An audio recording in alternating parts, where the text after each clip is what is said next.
Paramashivoham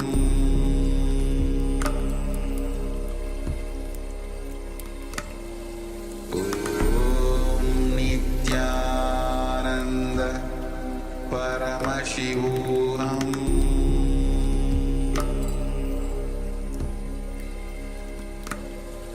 Om Nityananda Paramashivoham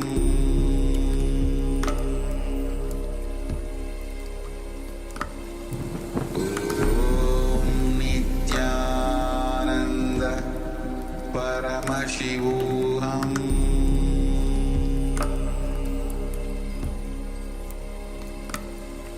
Om Nityananda Paramashivoham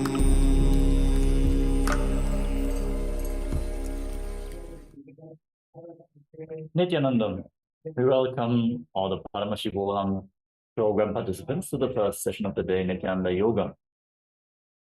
We are going to perform the Vidya Vinyasa Krama. For the Paramashivoham Level 1 participants, we are going to perform the Pratama Vinyasa Krama. So let us all now settle down on our yoga mats. Have your Panchapatram and the Dharni ready, one cup and a spoon and some water for the ritualistic cleansing. Wear the Avaranam, the Rudaksha Mala. All male bodies, please remove your upper cloth and apply Vibhuti on the 16 places over your body. Wear the Kumkum on your third eye and settle down. Keep your head, neck, and spine in a straight line. Bring your hands in Namaskara Mudra in front of your heart center. Close your eyes, take a deep breath. Visualize Swamiji in your inner space as we open this session with the Sadguru Vandanam. Nityanandam Paramasukadam Kevalam Jnanamurtim Andvatitam Gagana Sadusham Tatpamasyadilaksham Ekam Nityam Vimalamacharam Sarvadi Sakshi Bhutam Bhavatitam Trigunarahitam Sadgurum Tam Namami. Next, we are going to invoke Paramashiva's presence by chanting the Shiva Mula Mantra, Om Ham Haum Shivaya Namaha, 11 times. Please follow along internally.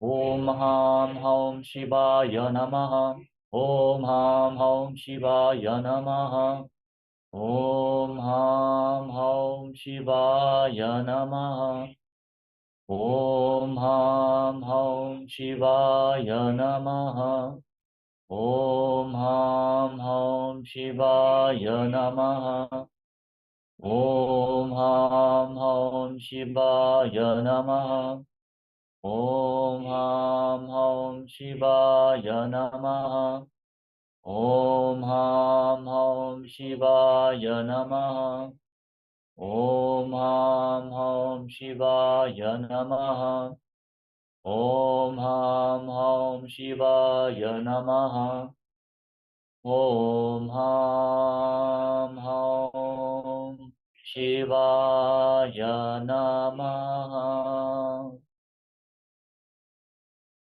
Next, we are going to perform the Tatvachamanam, the ritualistic cleansing. Now take your Panchapatram and Udani and keep your right hand in the Gokarana Mudra in the shape of a cow's ear. Take one Udani, 1 spoon of water, and pour it into your right palm. Each time the word Swadha is chanted, sip the water from the bottom of your right palm and take another Udani of water into your hand for a total of 3 times. Om Atmatattvam Shodayami Swadha. Om Vidyatattvam Shodayami Swadha. Om Shivatattvam Shodayami Swadha. Now wash your right hand with the water from the Panchapatram and wipe your lips twice with the bottom of your right thumb. Om Ham Hridayaya Namaha. Wash your hand again. With index, middle, and ring fingers joined together, touch above your upper lip and below the lower lip. Then wash your hand again. With your index finger and thumb joined together, touch your right nostril and your left nostril. With your ring finger and thumb, touch your right eye, your left eye, your right ear, and your left ear. Then wash your hand again. With your little finger and thumb joined together, touch your navel, your right chest and your left chest. And with all the fingertips joined together, touch the crown of your head, the right shoulder, the left shoulder, and your heart center. Then wash your hand again. Now, clasp the right hand on top of the left and place both hands on the right thigh. Close your eyes and set a sankalpa, make a conscious resolution what you are going to manifest as part of today's ritual of Nityananda Yoga. Hold this visualization as we chant the sankalpa mantra.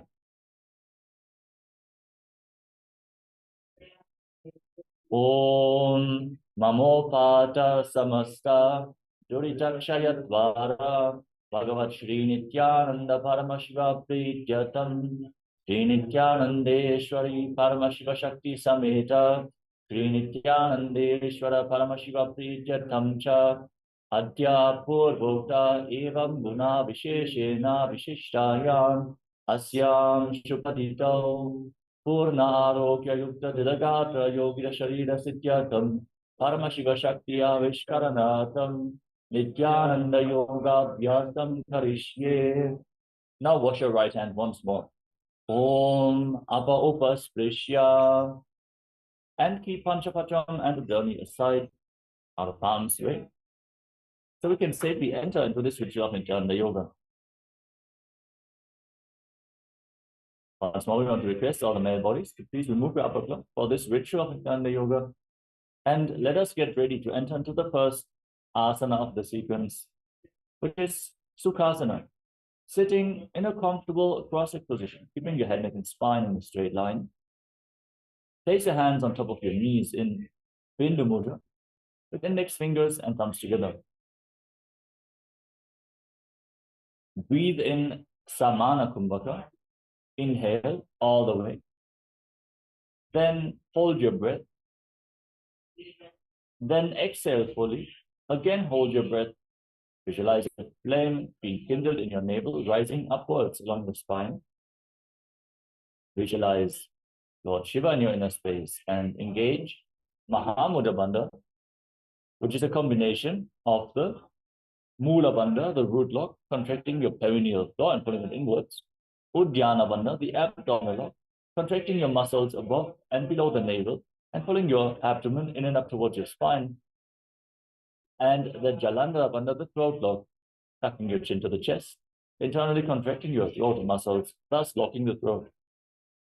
Again, all the three together form Mahamudra Bandha, which we are going to perform throughout the first few asanas and throughout the sequence. Now, internally chant the first japa of the sequence, which is Soham. Visualize the japa rotating around your throat in a circular manner. Don't strike a sound, just repeat the japa internally. Soham, Soham. The first asana of the sequence, Sukhasana.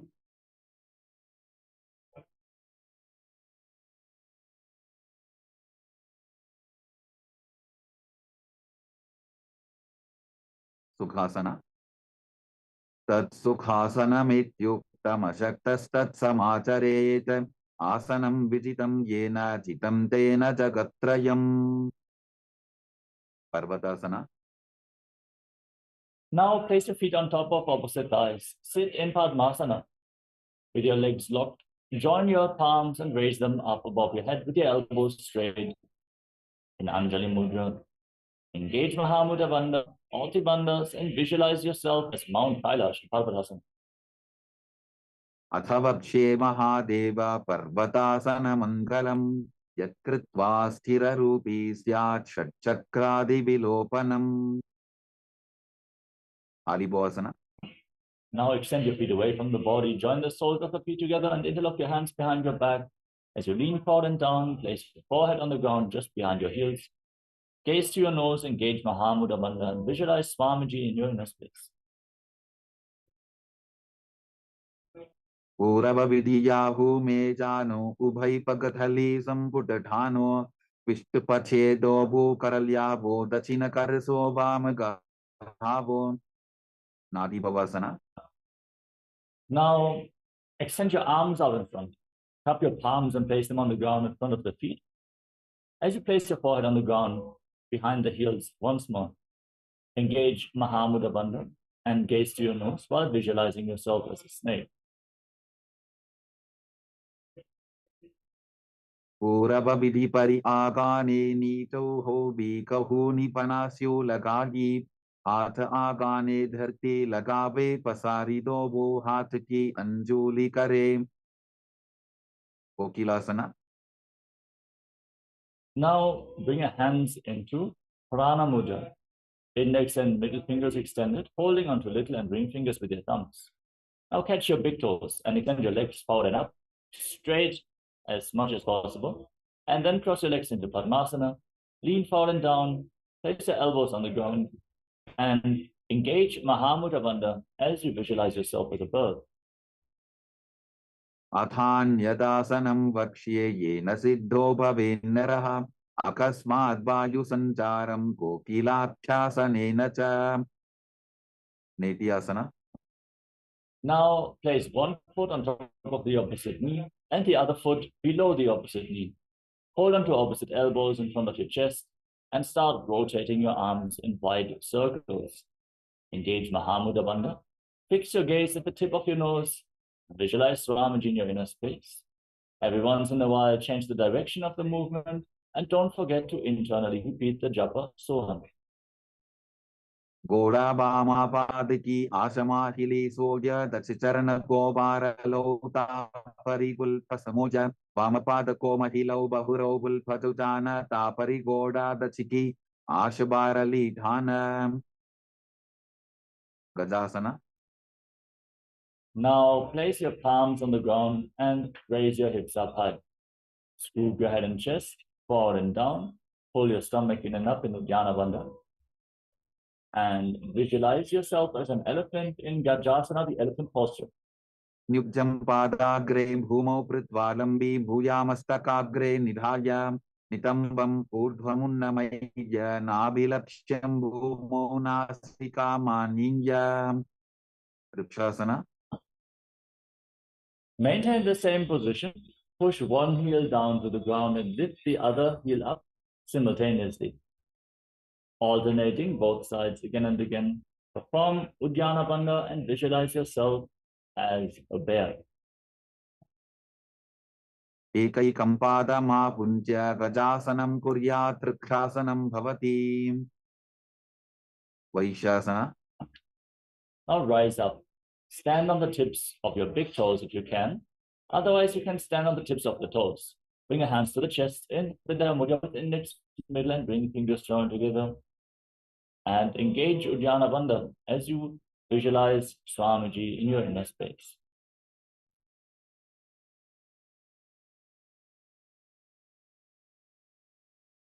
केशेन पादयुगलं बन्ध्वातिष्ठे दधोमुखः अथ वैश्याभक्ष्ये यत्कृत्वा सत्यवान् भवेत्.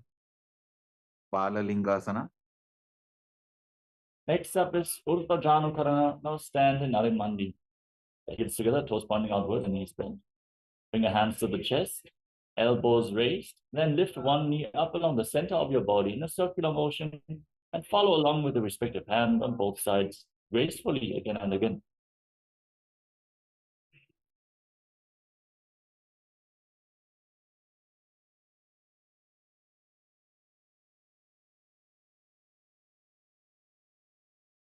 Now, interlock your fingers from the outside in and Sarva Shankari Mudra. And raise one knee towards your chest. Pull it close with both hands. And engage Mahamudra Bandha or the bandhas as you visualize yourself holding a baby in Balalingasana. Ekam dhanukurati alinya sthathavyam balaling bhavati. Padabhidanasana. Now hold the foot and put it behind towards your buttocks with your hands interlocked in Parasha Mudra.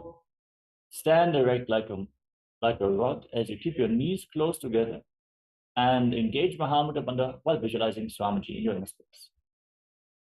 Titvaikas padatale karabhyam veshtajetanam prishte samstapya yatena padapidanamasana. Natarajasana. Now hold the sole of the foot from the inside, kick your leg back and up, extend the other arm forward as you lean forward keep your front hand in Bindu Mudra and visualize yourself as Lord Nataraja. उत्तानपातं क्रौञ्चं च मरीचिं वीरभद्रकं नटराजं त्रिकोणं च सुप्ताङ्गुष्ठप्रसारणे बाललिङ्गासना. Now, again, interlock your fingers from the outside and pull the other knee towards your chest. Engage Mahamudra Bandha and visualize yourself caressing a baby in Bala Lingasana on the other side. एकं जानु उरसि आलिङ्ग्य स्थातव्यं बाललिङ्गरं भवति पादपीडनासना. Now, hold the foot behind and pull it towards your buttocks. With your knees together, stand straight, engage all the bandhas and visualize Swamiji in your inner space. स्थित्वैकस्मिन् पादतले कराभ्यां वेष्टयितनं पृष्ठे संस्थाप्य यत्तेन पादपीडनमासनं नटराजासना. Hold the sole of the foot, kick the leg back enough as you extend the other arm forward with the hand in Bindu Mudra. Lean forward, try to bring the back foot over top of your head as you visualize yourself as Lord Nataraja in Natarajasana. उत्तानपादं क्रौञ्चं च मरीचिं वीरभद्रकं नटराजं त्रिकोणं च सुप्ताङ्गुष्ठप्रसारणे ताडासना. Next up is Ardharichatana from Adimandi. Heels together, toes pointing outwards and knees bent. Bring your hands to the chest. Step the right foot behind the left and swing the right arm back and forth like a pendulum. Gracefully move your fingers one by one. Then place your hand over the nose and cross your ankles. Step the left foot behind to repeat the movement on the other side.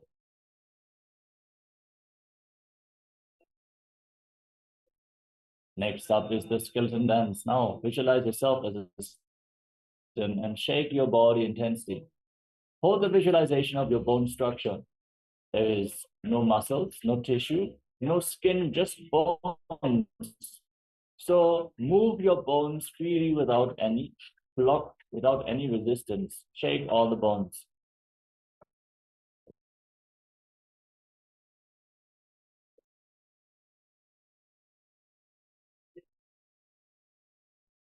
Next up is Nakarana from Adimandi position. Cross your arms over top of your head. Turn your body to one side and open up your arms above your head. Cross your arms as you return to the center and open them up to the other side again and again.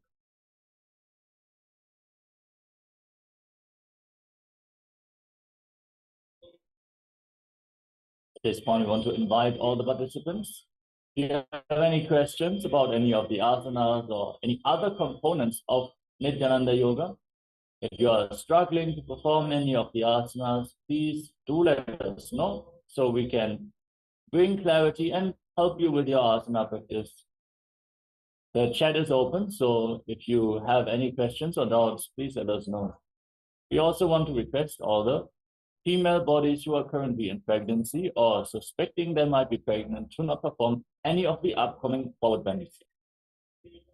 Now, stand on the tips of your toes and raise your arms up parallel above your head.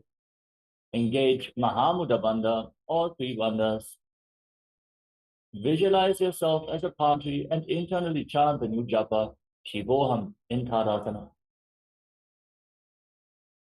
महामुद्राबद्ध कोनौ tadasana विभेदकान् विनोत्तानं सदा कुर्यादन्तर्वत्नीपति प्रियाम् उत्तानासना. Now lean forward and down and place your palms flat on the mat. If you cannot reach the ground yet, you can hold onto your calves and utilize your legs to pull yourself down closer. Breathe deeply and try to bend from your hip instead of curling your back. Try to keep the back as straight as possible. Engage Mahamudra Bandha and visualize Swamiji in Uttanasana. महामुद्राबद्ध कोनौ tadasana विभेदकान् विनोत्तानं सदा कुर्यादन्तर्वत्नीपति प्रियाम् Tarakshvasana. Now walk your hands forward. Step your feet back into a tall plank position. Lock your throat in Jalandhara Bandha. Tuck your chin to the chest and rotate your head from side to side as you visualize Swamiji in your inner space. गजासनवस्थित्वा मस्तकं वारं वारं दक्षिणकुक्षिं सव्यकुक्षिं नजेत् तरक्स्वासनं भवति भुजंगासन. Now lower your body down onto your stomach, keep your hands at the side of the shoulders, and then lift your head and chest by the strength of your lower back. Don't use your hands to push yourself up. Your hands are there for support. Open your mouth and inhale through the hollow of your throat in Bhujangani Mudra and visualize yourself as a cobra in Bhujangasana. अंगुष्ठनाभिपर्यन्तम् अधो भूमौ विनिन्यसेत् कराभ्यां तदरान् धृत्वा ऊर्ध्वशीर्षफणीवशी देहाद् निर्वर्धते नित्यं सर्वरोगविनाशनं जागर्ति भुजगी देवी भुजंगासन साधनात् शशासन. Now push your body back up into the plank position. Alternate pulling your knees in towards your chest as you breathe calmly through your nose, leading the prana along the spine and holding the breath on and off along the various chakras along the spine. And Sahaja Kumbhaka, breathe naturally and calmly as you visualize Swamiji in Shashasana. गजासन संस्थितौ जानुद्वयमापुञ्ज वारं वारं कर्तव्यं शशासनं भवति तथासन. Now step one foot forward in between the two hands. Jump the front foot back and bring the other foot forward simultaneously again and again while visualizing yourself as a chariot. गजासन संस्थितो एकैकं पादं पूर्वमार्गेण भ्रामयित्वा कर्तव्यं तथासनं भवति Virabhadrasana. Now rise up and keep one foot in front, the other foot far back. Rotate your hips forward. Bend the front knee at a 90-degree angle and raise your arms up parallel above your head. Perform Uddiyana Bandha, gaze towards your third eye and visualize yourself as Lord Veerabhadra. वासिष्ठमथ कौण्डिन्यम् ऊर्ध्वकुक्कुटमेव च अष्टावक्क्रमथोत्थानं मयूरं सेतुबन्धनम् उत्थानपादं क्रौञ्चं च मरीचिं वीरभद्रकं नटराजं त्रिकोणं च सुप्ताङ्गुष्ठप्रसारणे Virabhadrasana. Now exchange the position of your feet. Step the other foot forward. Bend the front knee. It should be at 90 degrees. So lower yourself down, raise your arms up, pull your stomach in and up, gaze up towards your third eye, and visualize yourself as Lord Veerabhadra. वासिष्ठमथ कौण्डिन्यम् ऊर्ध्वकुक्कुटमेव च अष्टावक्क्रमथोत्थानं मयूरं सेतुबन्धनम् उत्थानपादं क्रौञ्चं च मरीचिं वीरभद्रकं नटराजं त्रिकोणं च सुप्ताङ्गुष्ठप्रसारणे vrikshasana. Now lift one foot up towards the inner opposite thigh. Join your palms in Anjali Mudra and raise your arms up straight over top of your head. Engage your Dhyana Bandha and visualize yourself as a tree. वामोरुमूलदेशे च याम्यं पादं दिधार्यतो तिष्ठेतु वृक्षवद्भूमौ वृक्षासनमिदं विदुः garudasana. Now bring the right foot on top of the opposite hip and join your hands in Namaskara Mudra in front of your heart center. Visualize yourself as Lord Garuda in Garudasana. गरुडासनमावक्ष्ये येन ध्यानं स्थिरं भवेत् सर्वदोषाद्विनिर्मुक्तो भवतीह महाबली एकपादमुरो बद्ध्वा एकपादेन दण्डवते जङ्घापादसन्धिदेशे जानुभ्यग्रं व्यवस्थितः vrikshasana. Now exchange the position of your feet. Bring the other foot towards the opposite hip and join your hands, raise them up, engage your Dhyana Bandha, embody the strength, stability, and groundedness of a tree in Vrikshasana, the tree pose. वामोरुमूलदेशे च याम्यं पादं निधार्यतो तिष्ठेतु वृक्षवद्भूमौ वृक्षासनमिदं विदुः garudasana. Now bring the raised foot on the opposite hip, your hands in Namaskara Mudra in front of your heart center, and visualize yourself as Lord Garuda. गरुडासनमावक्ष्ये येन ध्यानं स्थिरं भवेत् सर्वदोषाद्विनिर्मुक्तो भवतीह महाबली एकपादमुरो बद्ध्वा एकपादेन दण्डवते जङ्घापादसन्धिदेशे जानुभ्यग्रं व्यवस्थितं trikonasana. Now step one foot forward and the other foot far back, with your back toes facing sideways. Extend your arms out parallel to the ground and lean forward and down. Place one hand down at the front foot, the other arm pointing up to the sky. As you gaze up along the raised arm, visualize yourself as a triangle in Trikonasana, the triangle pose. उत्तानपादं क्रौञ्चं चां हरीचिं वीरभद्रकं नटराजं त्रिकोणं च सुप्ताङ्गुष्ठप्रसारणे त्रिकोणासना. Rise up, rotate your feet and lean down towards the other side. Gaze up along the raised arm, embodying a triangle in Trikonasana, the triangle pose.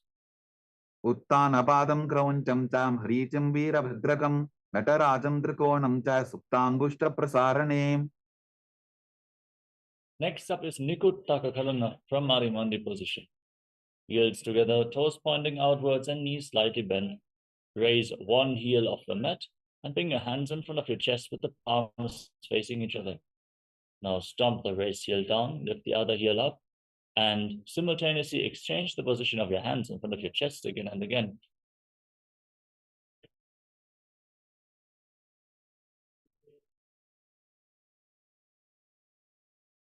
Now squat down.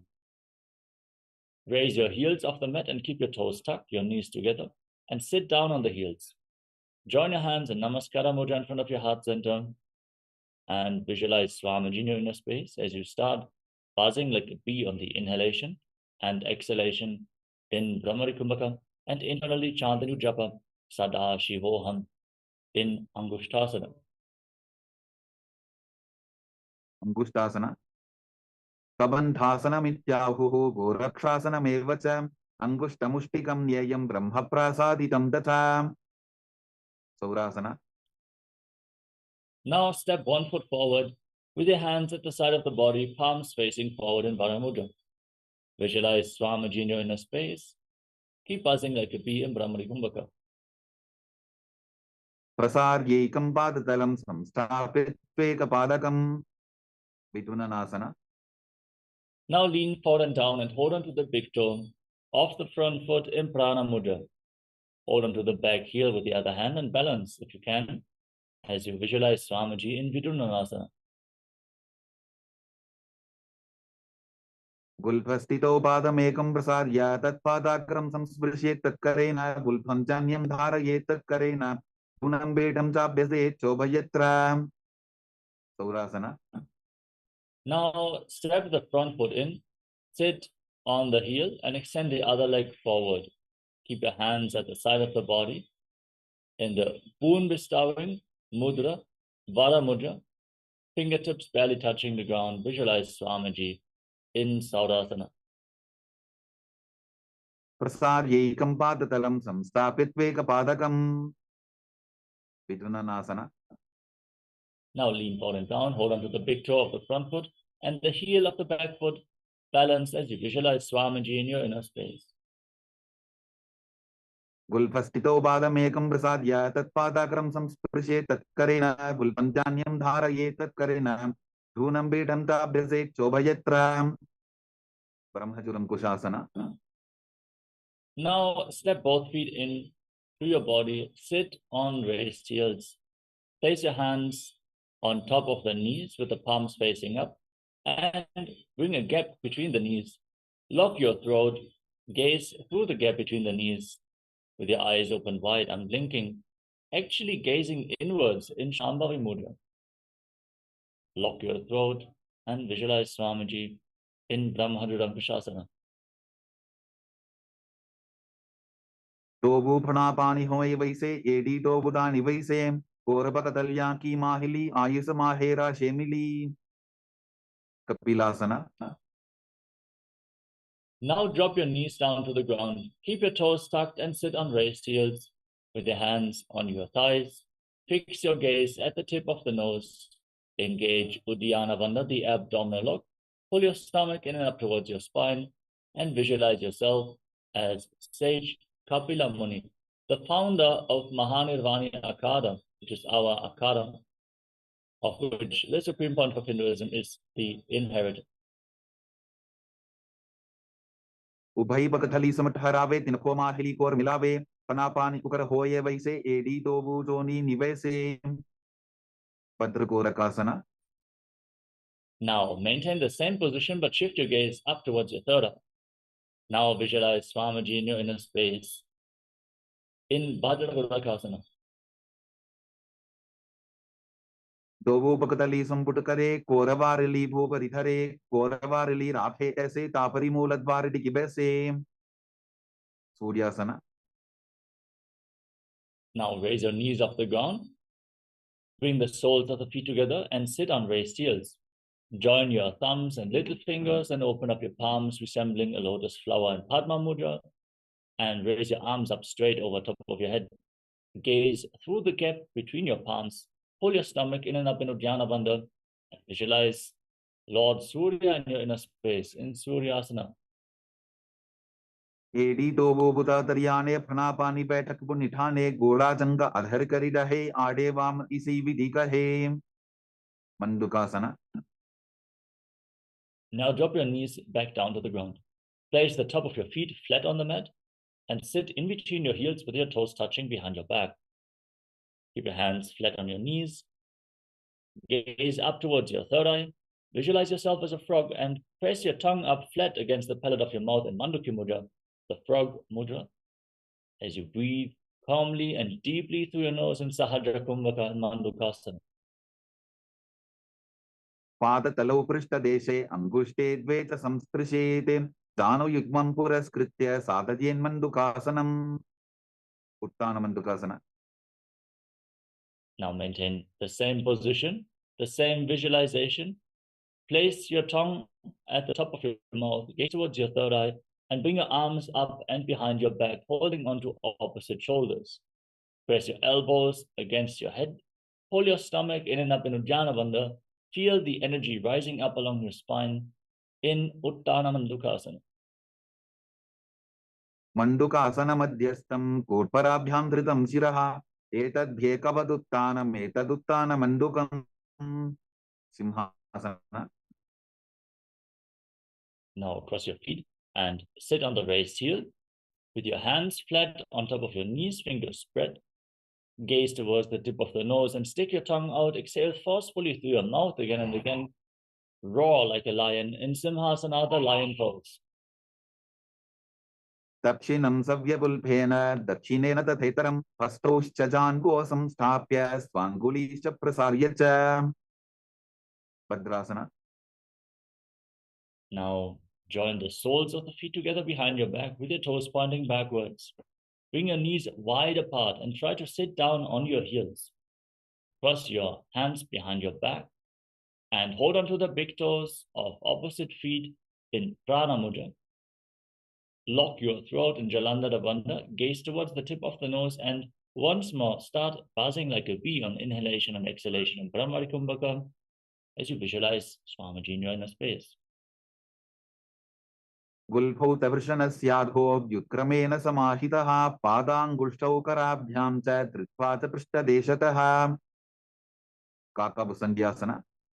Now place your feet flat on the ground. Keep your knees raised.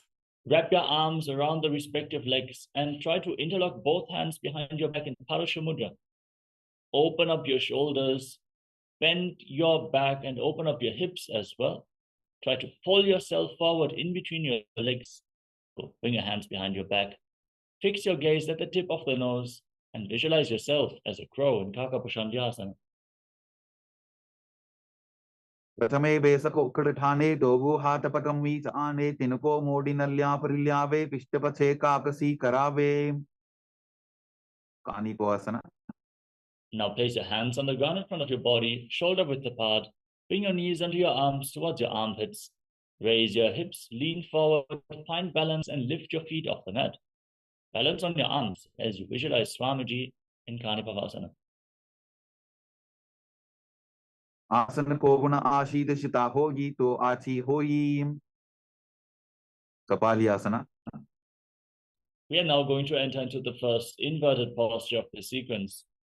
We once more want to caution all the female bodies who suspect they might be in pregnancy and all the other participants who suffer from any neck or spine injuries as well as high blood pressure or other cardiovascular diseases, please consult your doctor. Before you perform any of these intense inverted postures, make sure it is safe for you. So with this said, if you feel shaky in the inverted postures, you can lean against a wall for support or ask a partner to assist you. And make sure you have enough space around you. Now place your hands on the ground and your head as well, forming a triangle between your hands and your head. Raise your hips up, bring your knees onto your elbows, hips above the shoulders, then lift your legs up straight into a headstand. Fix your gaze at the tip of the nose, visualize Swamiji in your inner space, and keep passing like a bee in Brahmari Kumbhaka in Kapali Asana. शीश शीशा धरती टेकी पबदो भूमिलिवा ऊंचा भुकरे पार्श्वमयूरासना. Gently lower your legs down and come to a squatting position with your palms flat on the ground. Now rotate your body, align one knee and the respective hip with your elbows, push your elbows against the hip, lean forward, extend your legs out to the side and balance on your arms as you visualize yourself as a peacock. In Paramashivoham, gaze to your third eye and exhale fully and hold your breath after the exhalation in Rechaka Kumbhaka again and again. मयूरं दण्डवत् कुर्यान् मायूरं दण्डनामकं कुर्यान् मायूरं पार्श्वाभ्यां मायूरपार्श्वनामकं पार्श्वमयूरासना. Now rotate your body in the opposite direction. Again, lean onto your elbows and extend the legs out to the side. Gaze to your third eye and visualize yourself as a beautiful peacock in Paramashivoham. मयूरं दण्डवत् कुर्यान् मायूरं दण्डनामकं कुर्यान् मायूरं पार्श्वाभ्यां मायूरपार्श्वनामकं बहिरागनाथासना. Now walk your hands forward and step your feet back into a tall plank position. Then step 1 foot forward outside the shoulder in between the two hands. Push your hips forward, lift your head up and gaze towards your third eye as you visualize yourself as Lord Kala Bhairava in Bhairaganathasana. आसन को गुणपीति जायी बहिरागनाथासना. आसन को गुणपीति जायी. Now exchange the position of your feet. Step the other foot forward, outside the shoulder, in between the two hands. Push your hips forward, stretch your calves and open up your back. If you push intensely, you can mobilize the entire length of your body. Gaze towards your third eye and visualize yourself as Lord Kala Bhairava. Don't forget to breathe in Rechaka Kumbhaka. Exhale fully and hold your breath after each exhalation.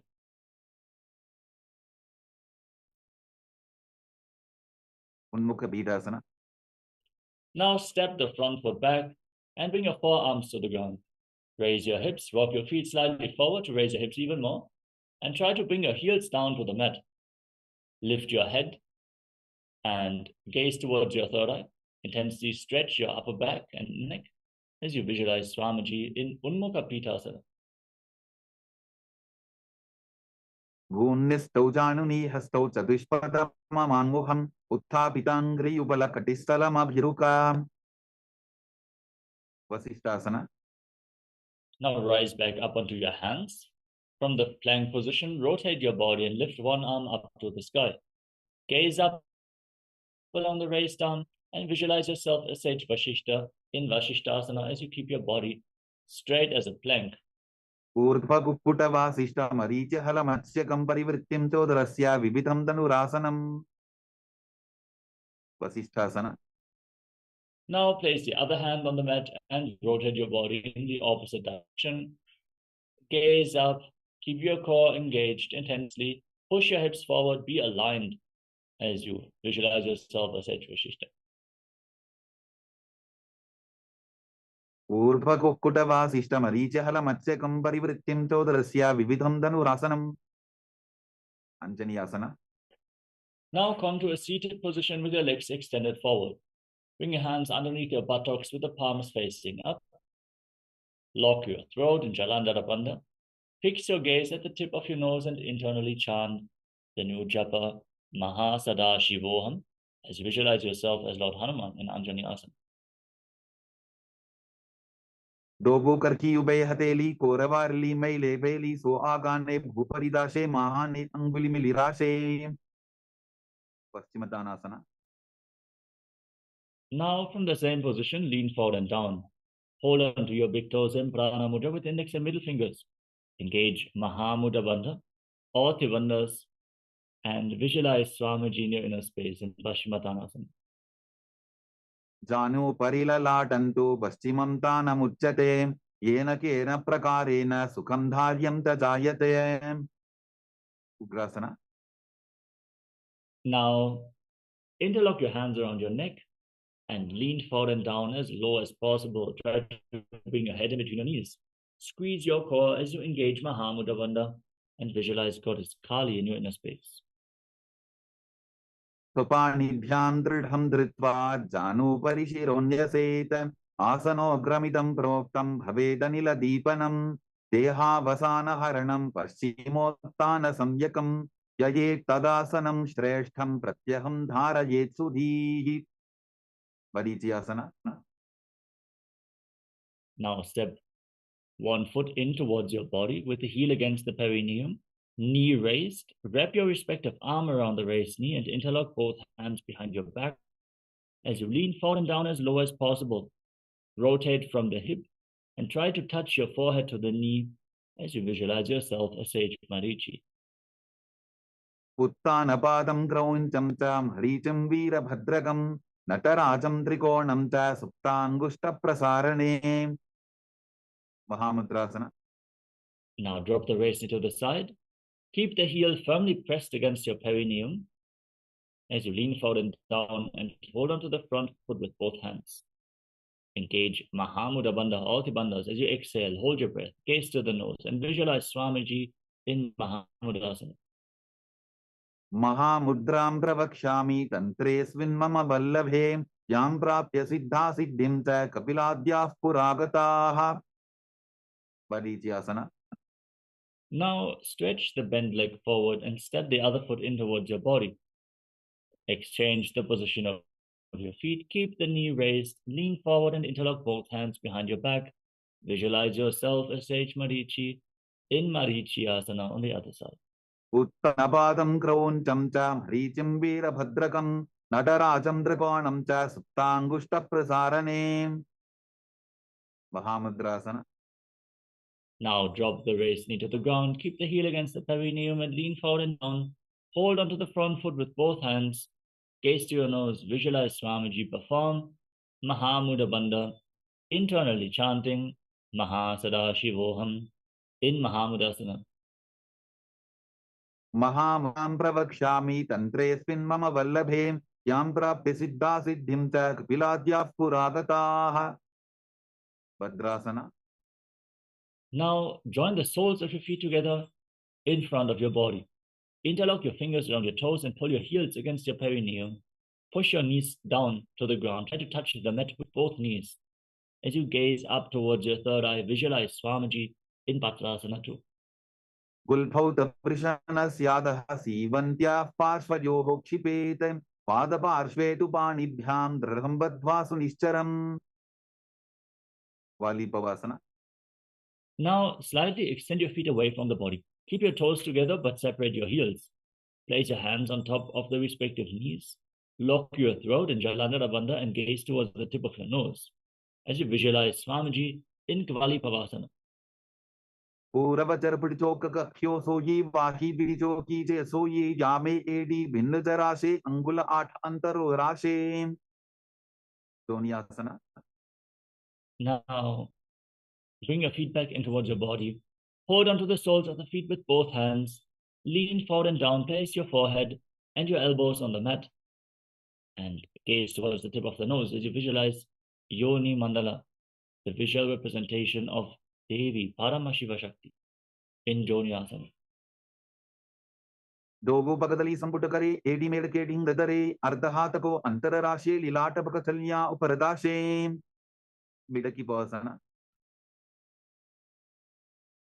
Now extend your arms out to the side as you extend your feet away from the body with your heels together, your toes separate.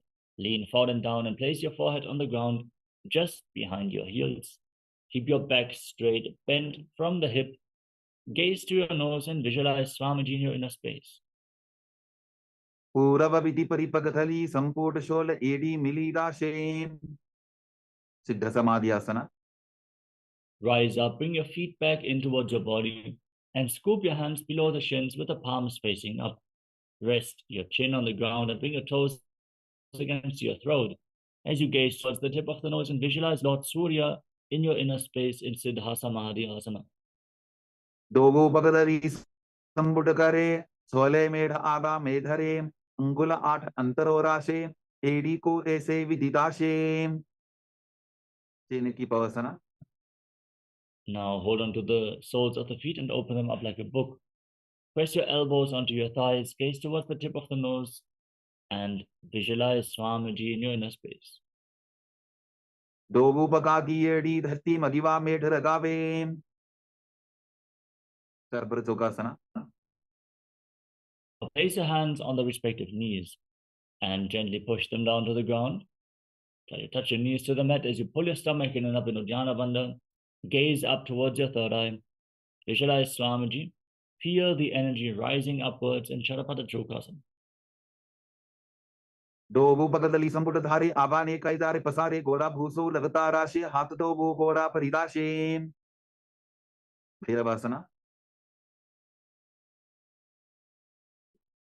Now rotate your feet. Lift your heels off the ground. Keep your toes on the mat. And then place your knees down to the ground if you can. Place your hands on top of your knees in Bindu Mudra with index fingers and thumbs together. Perform Uddiyana Bandha, the abdominal lock. Gaze to your third eye and visualize yourself as Lord Kala Bhairava in Bhairavasana. Gulpho Sampita Chan Yonyam Vikrameno Titam Shanihi Chanbo Pasvakato Hasto Dandavat Bhairavasanam. Samanasana. Relax. Now keep one heel against your perineum and lift the sole of the other foot against your chest. Fix your gaze at your third eye and visualize Swamiji in your inner space. As you exhale fully and hold your breath in the Mooladhara Chakra in Samanasana. Samanasana Mavakshe Siddhamantradi Sadhanat Ekapadamaro Datva Guhyonyalinga Vatrake. Svanasana. Kevalam Padame Kancha Skandhe Charope Yettataha Ekapadena Gagane Tishteta Vatrabhon. Now lift the raised foot over top of the respective shoulder. Place your hands on the ground next to your body for support. Then extend the opposite leg forward and up. Point your toes. Gaze up towards your third eye and visualize Swamiji in your inner space as you keep the Mula Bandha engaged.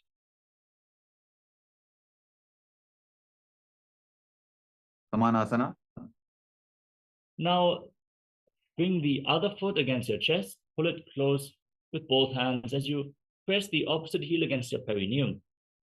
Gaze up towards your third eye and visualize Swamiji in Samanasana. Samanasana Mavakshe Siddhamantradi Sadhanat Ekapadamaro Datva Guhyonyalinga Vatrake. Apanasana. Now lift the leg over top of your shoulder. Extend the opposite leg forward and up and gaze towards your third eye as you visualize Swamiji in your inner space. Kevalam Padame Kancha Skandhe Charope Yettataha Ekapadena Kagane Tishteta Vatrabhon. Omkhasana. Now stack your knees over top in front of your body. Bring your heels outside opposite hips. Interlock your fingers on the top knee. Start breathing in Shikari Kumbhaka. Hiss through your teeth on the inhalation and exhale through your nose as you internally chant the new japa Om Nityanandoham. Gaze to your nose and visualize the face of a cow, Gomukha, in Gomukhasana, the cow face pose. Sabve Dakshinabul Phanto Prishtaparshvin Yojayete Dakshine Titata Sabyam Gomukham Yatha. Anasuyasana. Now, from the same position, hold onto your big toes in Prana Mudra. Perform Uddiyana Bandha and Mula Bandha. Gaze towards the nose and visualize yourself as Rishika Anasuya in Anasuyasana. दक्षिण को dough नीचे उठाने बाबूता के ऊपर आने घोड़ा संधि मिलावे भारी आड़ा पद बुनी दे संधि पसारी अनुसुयासना 2. From the same position, interlock your hands behind your back and lean forward and down. Bring your chin over the knees and try to touch your nose to the ground in Anasuyasana 2. जीमरा गोदा की संधि उपरिटा बागोड़ा की संधि मिलाई राशे घोड़ा से उले पकतल यारो आरवाई सुधा राशे गर्वासना 2. Rise up, place the right foot flat on the mat and bring the left heel against your perineum. Place your hands on the respective knees and bring the raised knee against your chest. Fix your gaze at the tip of your nose and visualize yourself as Lord Garuda. Davo bakamori yedi bahila vilpamula dwarani saite Naradasana. Now, sit on the heel, interlock your hands around your neck and twist your elbows outside the raised knee. Fix your gaze at your third eye and visualize yourself as Sage Narada. पिष्टिजवाम बगदली केरी भूपरिता हिलवा वेभेरी गोडा sudo no है जोगी छिपाशिती शेषोगी मच्छी बीटकासना. Now place the left foot on top of the right thigh. Hold onto the right shin with the left hand and the right big toe with the right hand and Pramudra. Gaze towards your nose and visualize Matsya, the fish avatar of Lord Vishnu, in Matsya Pitakasana. वामेन वामांगुष्टन्तो गृहीतं मज्ज बीटकं योरि वामेन संबीड्य मेढ्राधुपरि दक्षिणं वंखासना. Now once more, stack your knees over top of each other. Interlock your fingers on top. Gaze towards the nose and visualize the face of a cow. Don't forget to breathe in Shitkari Kumbhaka, hissing through your teeth as you inhale through your mouth. सव्ये दक्षिणबुल्फन्तो पृष्ठपार्श्वेन योजयेत् दक्षिणेऽपि तथा सव्यं गोमुखं यथा अनुसूयासना. Now hold your big toes in Prana Mudra. Pull your stomach in an Abhinodhyana Bandha. Gaze through the nose and visualize yourself as Rishika Anasuya. दक्षिण को dough नीचे उठाने बाबूता के ऊपर आने घोड़ा संधि मिलावे भारी आड़ा पद बुनी दे संधि पसारी अनुसूयासना 2. Interlock your hands behind your back. Lean forward and down as you gaze to your nose. Touch the nose to the mat. जीमरा गोदा की संधि उपरिटा बागोड़ा की संधि मिलाई राशे घोड़ा से उले पकतल यारो आरवाई सुधा राशे गर्वासना 2. Now rise up, place the left foot flat, right heel against your perineum, hands on the respective knees. Gaze to your nose and visualize yourself sitting with big wings on your back as Lord Garuda in Garudasana 2. Davo bakamori yedi bahila vilpamula dwarani saite Naradasana. Now sit on the heel with your perineum. Interlock your hands around your neck and twist your elbows outside the raised knee. Gaze towards your third eye and visualize yourself as Sage Narada in Naradasana. पिष्टिजवाम बगदली केरी भूपरिता हिलवा वेभेरी गोडा sudo no है जोगी छिपाशिती शेषोगी मच्छी बीटकासना. Now place the right foot on the left thigh. Hold onto the left shin with the right hand and the left big toe with the left hand in Prana Mudra. Fix your gaze at the tip of the nose and visualize Matsya, the fish avatar of Lord Vishnu. In Matsya Pitakasana, don't forget to internally repeat the japa Om Nityanandoham. वामेन वामांगुष्टन्तो गृहीतं मज्ज बीटकं योरि वामेन संबीड्य मेढ्राधुपरि दक्षिणं मत्स्येन्द्रासना. Now extend your legs out in front. Then place the left foot on the right thigh. Raise the right knee. Twist your left elbow outside the raised knee and bring the left hand to your neck. Gaze up towards your third eye as you place the right hand on the ground behind you. Twist your spine even further and visualize Sage Matsyenanata, the master of Hatha Yoga. उदरं पश्चिमाभासं कृत्वा तिष्ठति यत्ततः नम्राङ्गं वामपादं हि तत्क्षचानुपरिन्यसेत् कुबासना. Now extend your front hand down towards the foot. Hold on to the big toe of the front foot and place the other hand on your ear. Gaze towards your third eye and visualize yourself as a camel in Kubasana. आसन को गुण झोलो जाए मत्स्येंद्रासना 2. Now drop the hand from your ear to the ground behind you and twist your spine even more. Gaze up towards your third eye and visualize yourself as Sage Matsyendranath. वत्सेन्द्रपीठं दडर प्रदीप्तिं प्रत्यन्दर पन्दल खण्डनास्त्रम् अभ्यासत kundalini प्रबोधं दण्डस्थिरत्वं हि ददाति पुंसाम् मत्स्येन्द्रासना. Now extend your legs out in front.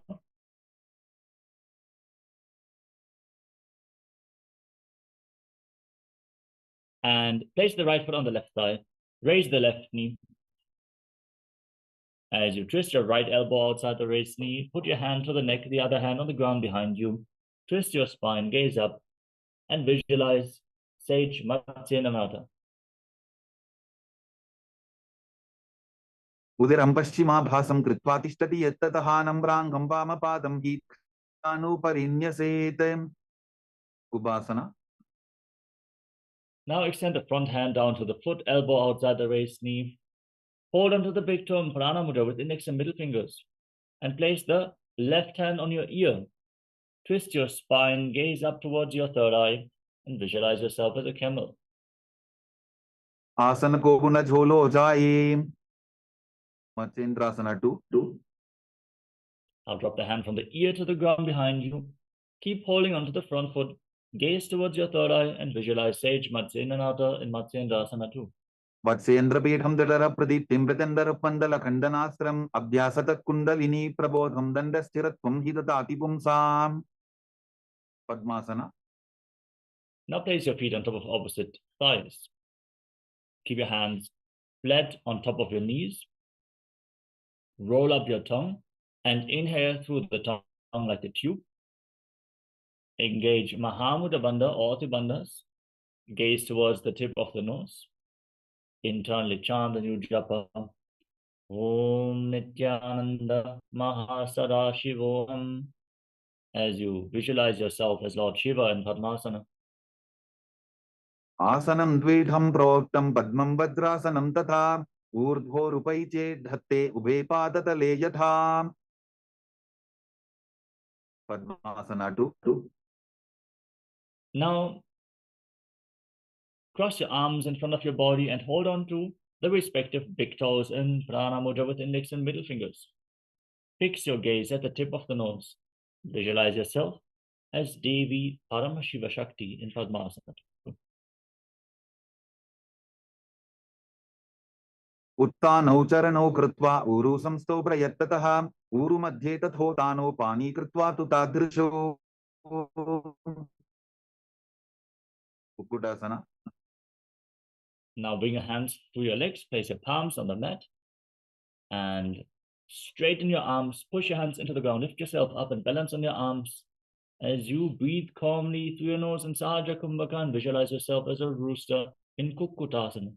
पद्मासनं सुसंस्थाप्य नान्वोरोरन्तरे करो निवेश्य भूमा वासिष्ठे व्योमस्तः कुक्कुटासनः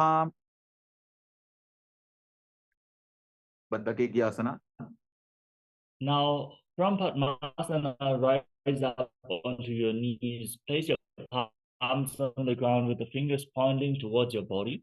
Bend your elbows against your navel, lean forward, find balance, intensely engage your core for stability, and then lift your knees off the ground and balance on your arms, visualizing in your inner space.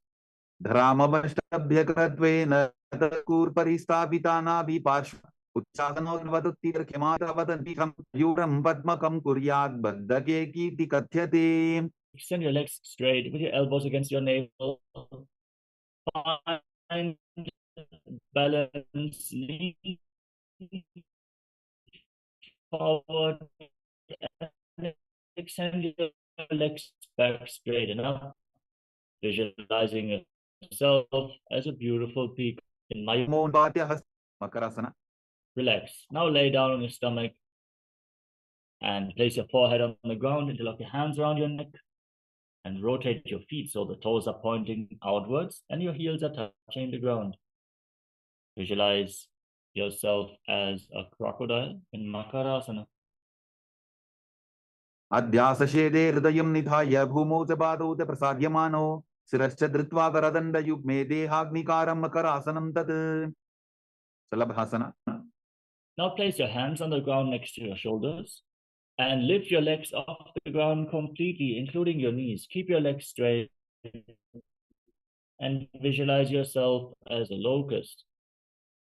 अध्यासशेटे करयुग्मवक्षो भूमिमवष्टभ्य करयोस्तलाभ्यां पादौ च शून्ये च वितस्तिचोर्ध्वं वदन्ति पीठं शलभं मुनीन्द्रा पुष्टासना. Now bend your knees, hold onto your hands, fold them down outside the hips. Try to touch your heels with the ground as you visualize yourself as a camel. अध्यासशेटे पदयुग्मव्यस्तं पृष्ठेति दायापि धृतं कराभ्याम् आकुञ्चयेत् सम्यक् उदरास्यवाढमुष्प्रञ्च पीठं योगिनो वदन्ति Dhanurasana. Holding onto your feet, kick your legs back and up. Firmly hold onto the feet and pull yourself upwards. Raise your head and chest, gaze up and visualize yourself as Pinaka, Lord Shiva's bow. प्रसाद्य पादौ भुविदण्डरूपौ करौ च पृष्ठे धृतपादयुग्मं कृत्वा धनुस्तुल्य विवर्तिताङ्गं निगद्य योगी धनुरासनं तत् Varvasana. Now relax. Come to a kneeling position with the top of the feet flat.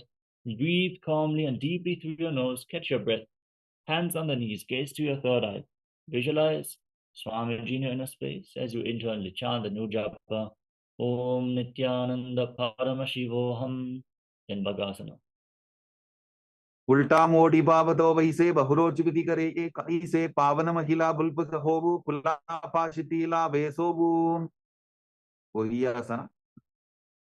From the kneeling position, get ready for another inverted posture. Bring your forearms to the ground. Interlock your hands with your elbows shoulder width apart. Place your head on the ground and support it with your hands. Raise your hips, straighten your legs, walk your feet forward, and then kick your legs up as you keep your knees bent. Try to touch your knees against your chin. Squeeze your body into a ball and gaze to the nose. Visualize Swamiji in Gohya Asana. तो वो हाथ की कहुनी जोगी पनिहकलाई जाने दोयी shirshasana. From this position, extend your legs up straight. Fix your gaze at the tip of the nose and breathe deeply and slowly. Massage your internal organs. Feel the effect of the inverted posture on your very blood flow within the body as you intensely strengthen your heart and empower your digestive system. Increase the Jataragni, the digestive fire. Visualize Swamiji in Shirshasana. विपरीतं मण्डलं तद्विधैव विदितं हिनः दण्डासनं Ditwah प्रोक्तं विपरीतोपवेशने ओड्यासना. Gently lower your legs down and come to a seated position with your legs extended forward. We are now going to enter a sequence of rapid exhalations in Bhastrika Kumbhaka. Contract your abdomen and push the air out of your lungs again and again without inhaling. Naturally, air will flow back into your lungs, so don't worry. Hold onto your calves, extend your legs forward and up, and try to bring your legs as vertical as possible in front of your face as you visualize Swamiji in Pojasana. दो वो हाथ पक बाहर आने गोरा तरे काकसी ठाने अंगुष्ठ पिंडली लगता धरे चरण उभे आकाश दिशी करे परिभाषना. Now hold on to opposite shoulders behind your back with your legs raised, extended forward. Visualize yourself as a maze as you gaze to your third eye. उत्तान शयनं कृत्वा पादौ मिलित्वा प्रसाद्य नितम्बं भूमौ स्पृष्ट्वा हस्ताभ्यां कन्दरां बद्ध्वा नौकासना. Now extend your arms out in front, parallel to the ground. Gaze up and visualize yourself as a boat. उत्तान शयनं कोटपराभ्यां भूमिं वष्टद्य हस्तौ नितम्बं निधायां रुद्रासना. Now scoop your hands below the feet with the soles of the feet together. Hold them against your chest. Gaze towards the tip of the nose and visualize yourself as Lord Rudra. पगरली संकोट करिहातस्य उपक ऊंचाई पकाका अंगूठा दोबो लेवो परली कानी तालवे मुख बीतासना. Now breathe calmly and lay on your back. Raise your knees and place your palms down on the ground just behind your heels. As you push your hips off the ground, contract the perineal floor and lock your throat. Hold your breath intensely for a long time in Mocha Kumbhaka. as you gaze to your nose and visualize Swamiji in Unmukha Pitasana too. ऊर्ध्वे जजानुनि कृत्वा चवित्वोर्ध्वमुखं तथा उत्थाप्य हस्तौ तिष्ठेतु पीठ उन्मुखनामके. Savasana. Now lay down flat on your back. Keep your hands at the side of the body with the palms facing upwards. Forcefully pull the Kundalini Shakti up along your spine from the Muladhara Chakra, the root of your spine, all the way to the Sahasrara Chakra, the crown of your head. Push and pull the energy up to the Sushumna Nadi, the central Nadi of your spinal cord. Be a witness to any thoughts rising in your inner space, but don't engage with them. Be a witness to any desire to move your body, but don't follow it. Just unclutch from any micro movement of the body and mind. Visualize that your body is dead and Swamiji is liberating you. Internally chant the Mahavakyam, Om Nityananda Paramashivoham in Shivasana. Uttanam shavabadbhumau shayanam tu shavasanam shavasanam shrantiharam chitta vishranti karakam.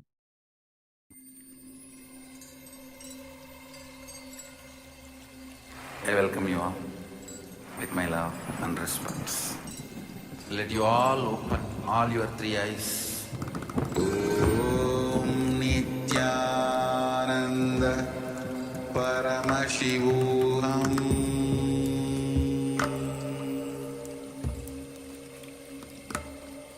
Om Nityananda Paramashivoham.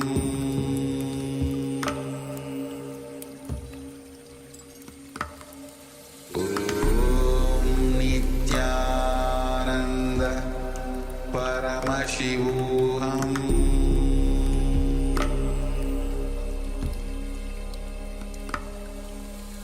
Om Nityananda Paramashivoham.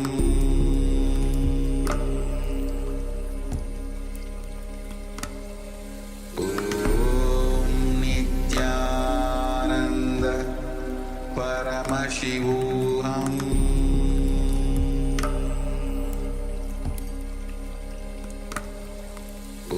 Om Nityananda Paramashivoham.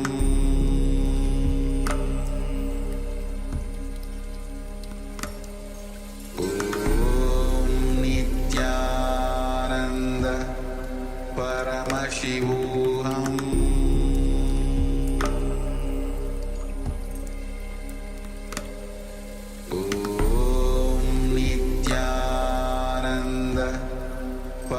Paramashivoham. Om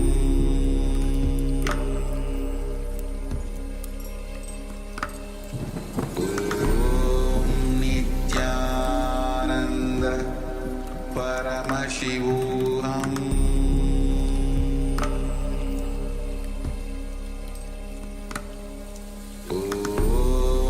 Nityananda Paramashivoham.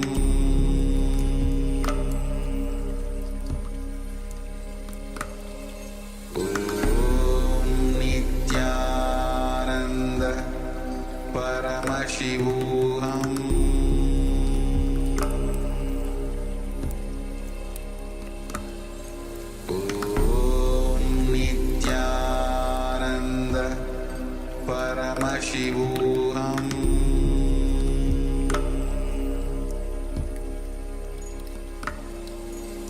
Om Nityananda Paramashivoham.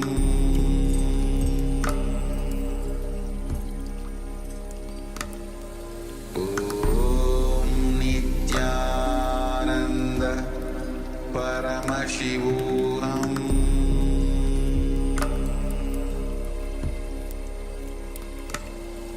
Om